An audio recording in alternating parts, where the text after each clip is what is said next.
السلام علیکم ورحمت الله وبرکاتو. زه يم خورشید خان او تاسو ګورئ ذائقه پسند چینل. نن پروګرام ډیر ښکلی او زبردست په ولې دا زمونږ په خپله ژبه په پښتو کې دی. نو راځئ چې نن تاسو ته مونږ د پولاو پخولو طبیعي طریقه وښایو. ډیره اسانه طریقه ده او نننی پروګرام به تاسو ضرور ګورئ. دې کې به مونږ خپلو خویندو میندو ته ډیر په اسانه طریقه خوایو چې پولاو څنګه پخیږي. نو راځئ تاسو وخت نه ضایع کوو چې پولاو پخولو طریقه شروع کړو. ټول نه مخکې مونږ به تیل استعمالو. تیل په دونه مقدار استعمالولی چې ستاسو په بیا وروسته په دې کې د پولاو کې د اچولو ضرورت نه راځي. تیل چې ګرم شي بیا د هغې نه بعد به مونږ په دې کې پیاز شاملو.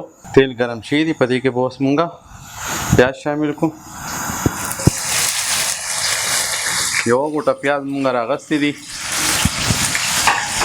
په یوه غوټه درمیانه غټه سایز وو.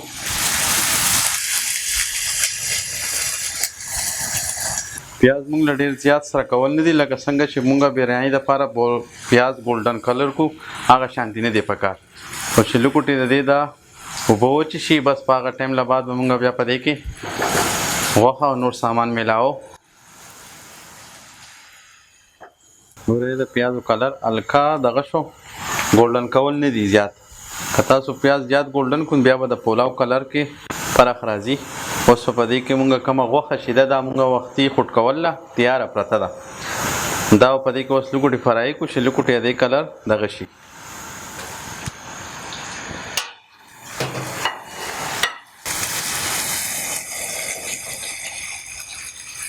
چې پولاو کې کومه غوښه تاسو وخوټ کوئ بیا لوکوټې دا په غوړو کې سره کول ضروري دي چې دا لوکوټې کړک شي. نور د پولاو کې دې کې هېڅ هم زیات څه استعمالول نشته د مسالو په نسبت. صرف پکې زیره لګي او د پولاو مساله چې کومه تیار راځي هغه هم تاسو استعمالولی شئ، یا د مسالې واله هم تاسو راغستی شئ هغه کې هم استعمالولی شئ. او که چېرې دغه نه خالي زیرې سره هم تاسو ښه ښکلی پولاو پخولی شئ. دا اوس تیار شو. دې ته به اوس مونږ زیره واچو.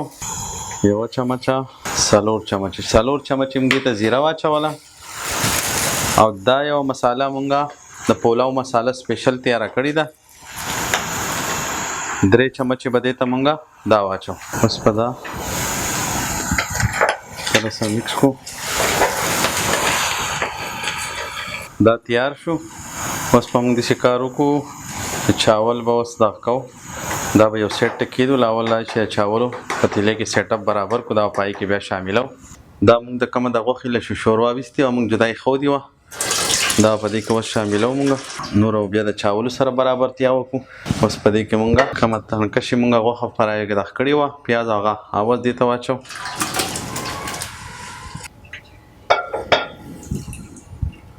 دا سیله چاول مونږ تقریبا 2 نیمې غنټې مخکې خوشته کړی او پس دې پولاو دپاره تاسو لا پکار ښه چاول پکار دي سیله چا به کې تاسو په دې کې دغه کوئ. 2 غنټې مخکې مونږ دا خوشته کړي وو. دا به اوس مونږ د دې غوښې له پاسه په ترتیب دغه کړو. اوس په دې په حساب باندې اوبه په دې کې شامل کړو.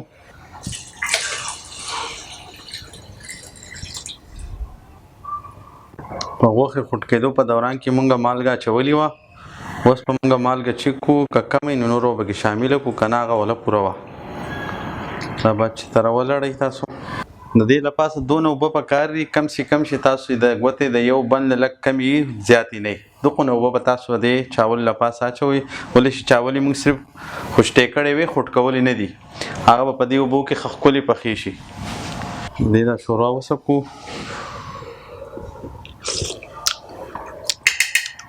مالګه لږه کمه ده او پکې مونږ نوره شامله کړو. بیا ولړو. دا غوښه به کې دننه کېدو چې دا به کې ښکلې دغه شي. دا پولاو کشمش مونږ وختي له په اوبو کې خوش کړی چې دا ورسره لوکوټې نرم شي. دا به مونږ یو سیټ ته اوس واچو. ګازرې مونږ دغه پولاو د حساب باندې مونږ کټ کړې وي. باقي به دا یو سیټ ته واچو. که ستاسو دا زیاتې خوښې نو زیاتې ورته هم اچولی شئ او کمې ورته هم اچولی شئ. زموږ په دې حساب باندې دا خوښې زیاتې دا کشمش او ګازرې دې وجې به کې زه دا زیات استعمالوم. دا به اوس په دغه شانتې حساب په دې کې برابر کړو. پاسه به د المونیم دا خلای مونږ ولګو. تاسو کپړه هم لګولی شئ. که دا ستاسو سره نه وي نو کپړه پکې کېږدئ د ډکن لپاره. ډکن نه چالو کړئ یا پکې هم لګولی شئ صحیح طریقې سره لاندې لا دباو کړئ چې چپکاو شي د دې له بیا تپ نه وځي او دا به ښه صحیح طریقې سره وینئ دې له پاسه موږ ډکن کیدو او ډکن له پاسه تاسو لږ باریسه شی هم کیدی نو پیدا کیدو دا موږ دغه شی کېښودو انشاءالله دا به 20 منټو دپاره په درمیانه اور باندې به دا پرتی په تپ باندې به دا ښه ښکلې پخه شي 20 منټ بعد به انشاءالله دوباره میلاویږو راځئ چې وګورو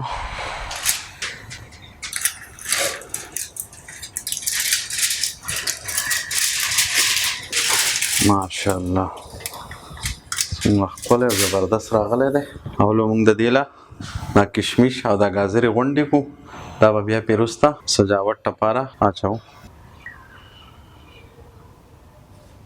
دا به تاسو جدا پلیټ کې کېدی چې بیا کله تاسو دا په ټرای کې وباسئ په غوړی کې نو دا به بیا په هغې له پاسه سجاوټ لپاره په صحیح طریقه باندې استعمال شي یو سیټ ته به موږ دا کشمیش واچو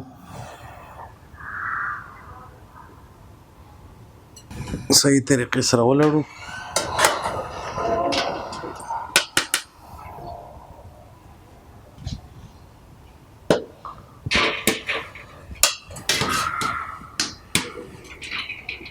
راځئ اوس په دې له پاسه کشمیش او ګازرې سجاوټ لپاره په دې طریقه باندې به واچو